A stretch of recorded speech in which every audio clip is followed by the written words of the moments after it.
স্বৰ্গৰ ৰজা দেৱৰাজ ইন্দ্ৰই ব্ৰতসুৰ নামৰ এজন অসুৰক এবাৰ হত্যা কৰে আৰু এই অসুৰজন এজন ব্ৰাহ্মণ আছিল ব্ৰাহ্মণ হত্যাৰ পাপে চোৱাৰ ভয়ত দেৱৰজা ইন্দ্ৰই মানসৰোবৰ হ্ৰদত গৈ নিজকে আত্মগোপন কৰে এই সুযোগতে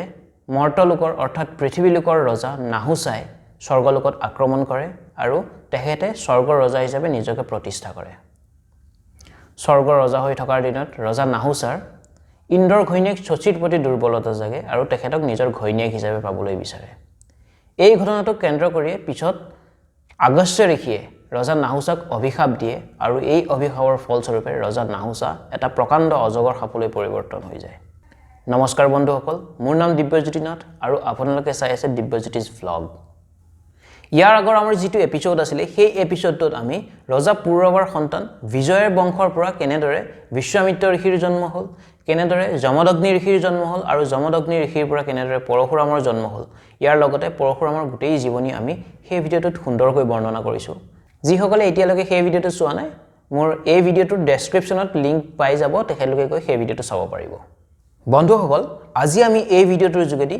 ৰজা পুৰৱৰ প্ৰথম সন্তান ৰজা আয়ুৰ যেটো বংশ আছে সেই বংশটোৰ বিষয়ে কিছু আলোচনা কৰিম ৰজা আয়ুৰ 5 জনকৈ সন্তান আছিল সেই কেইজন সন্তান হৈছে ক্ৰমে নাহুচা ৰাজি ৰাহা সত্যভদ্ৰ আৰু এনিনা ৰজা সত্যভদ্ৰৰ বংশতে খ্ৰীষ্টমতৰ পৰা জন্ম হৈ ঋষি সুনাকা আৰু সুনাকা ঋষিৰ সন্তান হৈছিল সৌনকা ঋষি ঋষি সৌনকা হৈছে বেদব্যাস কৃষ্ণদ্বৈপায়ন ঋষিৰ এজন শিষ্য সৌনকা ঋষিৰ আশ্ৰমতে 4খনকৈ বেদ ভাগৱত পুৰাণকে আদি কৰি 18খন মহাপুৰাণ আৰু মহাভাৰতৰ দৰে মহাকাব্যৰ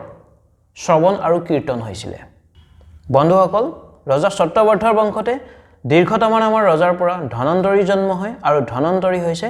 আয়ুৰ্বেদৰ জনক ভাগৱত পুৰাণত ৰাজি ৰাহা আৰু এনিনাৰ বংশৰ বিষয়ে বহলকৈ বৰ্ণনা কৰা আছে আজি আমি তেওঁলোকৰ বংশৰ বিষয়ে আলোচনা নকৰো আজি আমি প্ৰধানকৈ ৰজা আয়ুৰ প্ৰথম সন্তান নাহুচাৰ বিষয়ে আলোচনা কৰিম ৰজা নাহুচাৰ 6 জনকৈ সন্তান আছিল সেই 6 জন সন্তান হৈছে য়তি য়েয়তি সময়তি আয়াতি বিয়াতি আৰু কৃতি এই 6 জন সন্তানৰ ভিতৰত প্ৰথম যিজন সন্তান হৈছে তেখেত হৈছে য়তি নাহুচাৰ প্ৰথম সন্তান য়তিয়ে কম বয়সতে তেখেতে সন্ন্যাস লৈ গতিকে তেখেতে ৰাজভাৰ নলৈ তেখেতে বনৰ মাজলৈ গুচি যায় আনফালেদি ৰজা নাহুচা যেতিয়া স্বৰ্গৰ ৰজা হৈ থকাৰ সময়ত আগস্ত্য ঋষিয়ে অভিশাপ দিয়ে আৰু অভিশাপ পোৱাৰ পিছত তেখেত যেতিয়া এটা সাপলৈ পৰিৱৰ্তন হৈ যায় সেইখিনি সময়ত ৰজা নাহুচাৰ দ্বিতীয় সন্তান য়েয়তিক মৰ্তলোকৰ অৰ্থাৎ উত্তৰ প্ৰদেশৰ সেইখিনি সময়ত উত্তৰ প্ৰদেশৰ ৰজা হিচাপে প্ৰতিষ্ঠিত কৰি দিয়া হয় ৰজা য়েয়তিৰ দুজনীকৈ ঘৈণীয়েক আছিল প্ৰথম গৰাকী ঘৈণীয়েকৰ নাম আছিল দেৱযানী আৰু আন গৰাকীৰ নাম হৈছে শৰ্মিষ্ঠা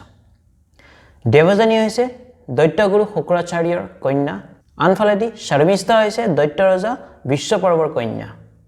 য়েয়তি আৰু দেৱযানীৰ পৰা দুজনকৈ সন্তানৰ জন্ম হয় সেয়া হৈছে যদু আৰু তুৰ্বসু ঠিক তেনেকৈ শৰ্মিষ্ঠা আৰু য়েয়তিৰ মাজত তিনিজনকৈ সন্তানৰ জন্ম হয় সেয়া হৈছে ধ্ৰায়ু অনু আৰু পুৰু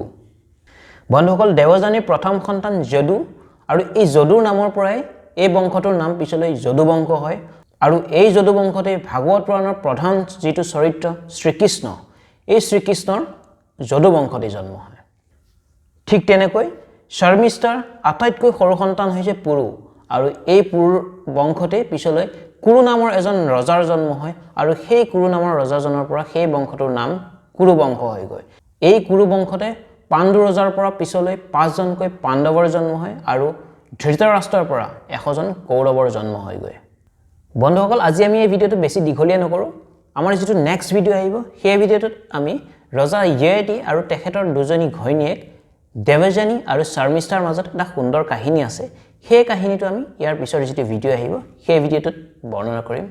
আজি ভিডিঅ'টো চাই আপোনালোকে কেনেকুৱা পালে জনাবলৈ একেবাৰে নাপাহৰিব মোৰ যেটো ইউটিউব চেনেল আছে হেতু আপোনালোকে সাবস্ক্ৰাইব কৰিব আৰু ফেসবুক যেটো পেজ আছে একেটা নামতে দিব্যজ্যোতিজ ভ্লগ বুলি আছে আপোনালোকে সেই পেজটো লাইক কৰি দিব আজিলৈ ইমানতে সামৰণি মাৰিছো নমস্কাৰ